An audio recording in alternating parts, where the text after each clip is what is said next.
We did 5, and then we did 5 more, and now we're doing another list of stuff that you really should not do. What is good, guys? My name is Nicholas Playlog, and in today's video, we are once again looking at the top 5 demonic rituals that you should never perform, part 3. Let's get into it. Number 5 on this list is Sugiura.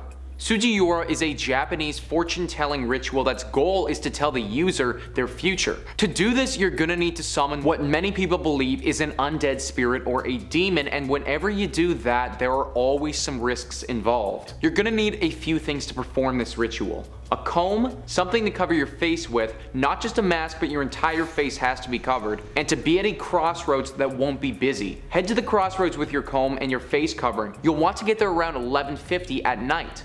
When the clock hits midnight, take your comb and stroke the teeth of it so that it makes some noise. Then say the following words: Sugiura, Sugiura, grant me a true response. Now wait, it may take a little while, so you have to be patient. If nobody approaches the crossroads or someone you know approaches the crossroads, then sadly the ritual did not work and you can go home. If a stranger approaches though, then it did work, and you have just summoned an undead spirit. Once you see them in the distance, immediately throw your face covering on. When you feel their presence beside you, kindly ask them to tell you your fortune. They should do so, and you will receive an insight into what is to come. The thing about fortunes though is that a lot of times you're not gonna like what you hear. We always have these lofty expectations that assume life will always be better than it is right now. Well, what if you knew for certain that it's actually gonna be worse and there isn't anything that you can do about it? That's one of the reasons why you shouldn't do this ritual, because knowing what comes can take the meaning out of life. This is also a demonic ritual where you're summoning an undead spirit. It doesn't always go the way that you want it to, and on occasion, people have reported that the spirit that they summoned wasn't the one that they expected. Similar to how demons can hijack Ouija board experiences, they could do the exact same thing here. Number 4 on this list is the concentration ritual.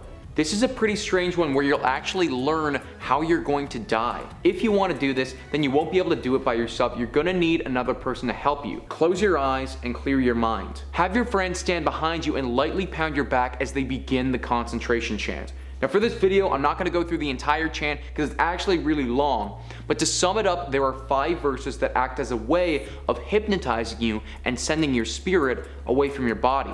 When it finishes, your friend from behind you will give you a light push that should make you stumble and fall forward. As you're regaining your balance, open your eyes and you should see a color. The color that you see determines how you're going to die. For instance, red means that somebody's going to stab you. White means that you will die of old age and you'll go to heaven, whereas black means that you'll die of old age and go to hell. The thing about this game is that you'll never know when this is going to happen to you. So you may learn that you're gonna die from being stabbed, but never know when or by who. So for the rest of your life, you will be living in constant paranoia of somebody stabbing you. I think when it comes to death, ignorance truly is bliss, and learning about how you can die can only ever make your life worse right now. Number 3 on this list is the elevator game. The elevator game is a demonic ritual of sorts that is supposed to grant you the ability to enter another world. This other world is considered by most to be a demon realm. The game itself started in Korea, but has slowly gained more intrigue across the world from people looking to potentially enter hell. To do this, you'll need an elevator in a building that's at least 10 stories tall.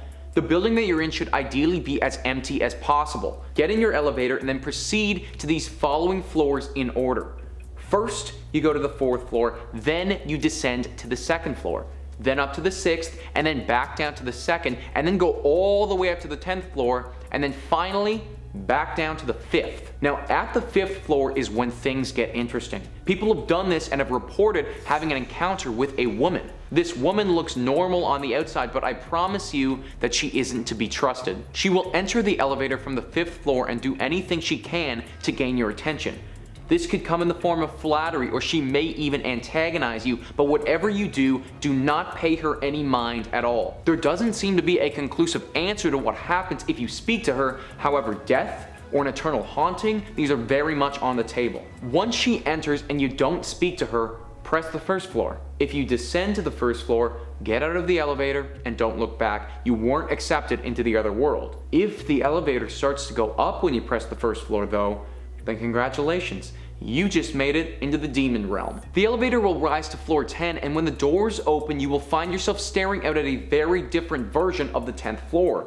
From my understanding, it looks very similar to the other side in the popular sci-fi television show Stranger Things. The lights will be out, darkness will flood the space. Apparently, some people have reported seeing a red cross if you look out the windows. If you want to get back, then just repeat the steps that you did to get there and you should make it back home. Now, this could all just be an elaborate prank to get people to hop in an elevator and waste their entire day by going up and down floors. Because if somebody hops in the elevator, then you have to stop and do it all over again. However, in 2013, a Canadian student died in an elevator, and when people watched back the footage, she was acting very strangely in the elevator prior to dying, almost as if she was being possessed. None of these rituals are an exact science, and anytime you attempt to go to another world, expect there to be some potential consequences. Number 2 on this list is the Three Kings. The Three Kings is a ritual that should transport one person to an unknown dimension where they may get clarity on their past or future. Now, for this ritual, you're gonna need a lot of things to make it work. A room without any outside light at all, a candle, a bucket of water, 2 sizable mirrors, an alarm clock, 3 chairs, a cell phone, and a friend that you trust. Yeah, I know, it's a lot of stuff. At around 11 at night, start setting up your ritual. Set up the chair in the middle of your room facing north and put the other 2 chairs next to it facing the same way. Take your mirrors and put them sitting in the chairs facing outwards. Have the bucket of water close by your chair. Now, once all of this is done, it's time for you to go to sleep. Sleep until 3:30 a.m. in the morning. You must wake up precisely at that time and then head over to that room. Close the door and sit in the middle chair with your candle now lit. You should have your friend waiting outside of the door of the room that you're in. Now, if all of this has been done correctly, this is when you should start to hear some voices. They'll be coming from the mirrors on either side of you, but it's very important that you do not look at these mirrors or make eye contact with whomever is speaking. You just have to keep staring ahead and try to stay calm. One of these voices will be the fool and one will be the queen. You in this scenario are the king. Being the king, you are allowed to ask questions that you would like to be answered. One of these beings will answer the questions. The problem is that you're never going to know who is who. The queen will tell you the truth, whereas the fool will lie to you.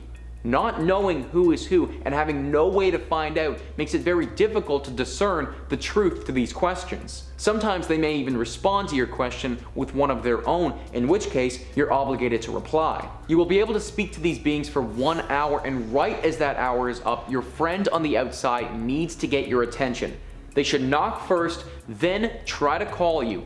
If you haven't responded to either of those, they need to come inside and throw the bucket of water on you. You may not respond to any of these initially because it's said that this ritual can bring you into a very deep trance. A trance that makes that hour you're sitting there feel like an eternity. An entire lifetime where you're stuck in your own mind sitting in that chair. Considering you don't even know if these answers are true or not, the risk is just not worth the reward for this ritual. Number 1 on this list is the corner game.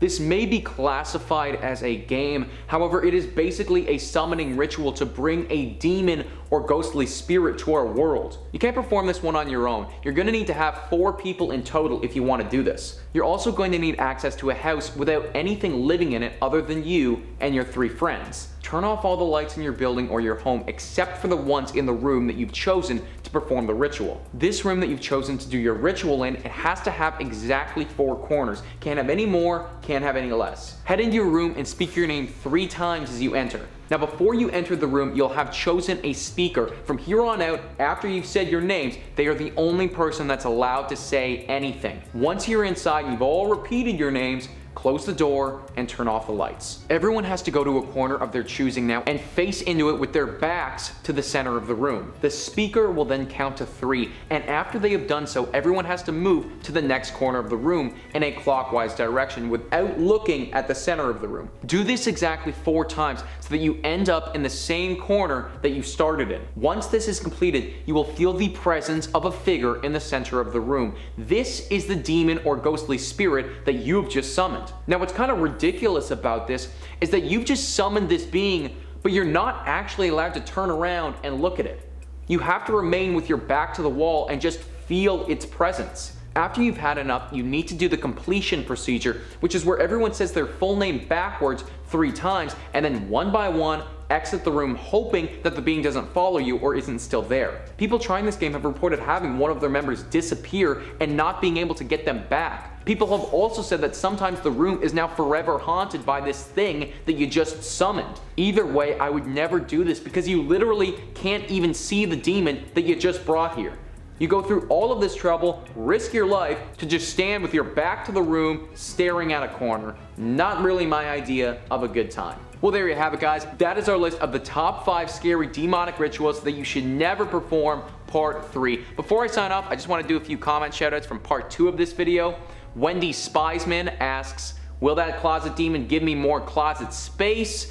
And it's possible, Wendy, but the trade-off here is that it also could potentially kill you. So, I don't know, closet space, life or death, you know, pick your poison. Joseph YT also says you have to work hard to make your life worse. Exactly, Joseph. That's literally why you should never do these things, because most of the time it's like you got to go through all of this trouble and then you just summon this demon that maybe wants to steal your soul or eat you or something. So yeah, I mean, it's definitely a rough go at it. But thank you so much for watching, guys. Please hit the like and subscribe button, and I will catch you next time.